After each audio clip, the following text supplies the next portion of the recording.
Hi అండి, welcome to Srivarsha వంటలు.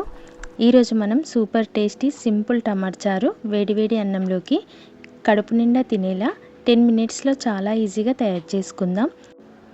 నేను మీడియం సైజు 6 టమాటాలు కడిగి తీసుకొని అవి చిన్న ముక్కలుగా కట్ చేసుకున్నాను. కడాయిలో టమాటా ముక్కలు కొంచెం చింతపండు వేసి ఉడికించుకోవాలి. టమాటాలు మగ్గిన తర్వాత స్టవ్ ఆఫ్ చేసి వాటిని మిక్సీలోకి వేసి బ్లెండ్ చేసుకోవాలి. కడాయిలో కొంచెం ఆయిల్ వేసి అందులో జీలకర్ర, ఆవాలు, ఎండుమిర్చి, మిరియాలు, వెల్లుల్లి వేసి వేగనివ్వాలి.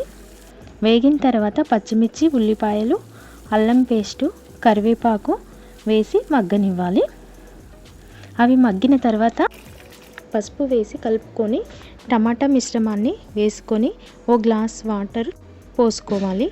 కారం, ఉప్పు, ధనియా పౌడర్ వేసి మరగనివ్వాలి. చారు మరుగుతున్నప్పుడు లాస్ట్లో కొత్తిమీరని చల్లుకొని పులుపు బ్యాలెన్స్ అవ్వడానికి బెల్లం ముక్కను వేసి 5-6 మినిట్స్ మరగనివ్వాలి. అంతే, మన టమాటా చారు రెడీ. దీనిని వేడన్నంతో తింటే చాలా టేస్టీగా ఉంటుంది. ఈ వీడియో మీకు నచ్చితే లైక్ చేయండి, షేర్ చేయండి, మా ఛానల్ని సబ్స్క్రైబ్ చేయండి. మరిన్ని సింపుల్ రెసిపీస్ కోసం మా ఛానల్ని ఫాలో అవ్వండి.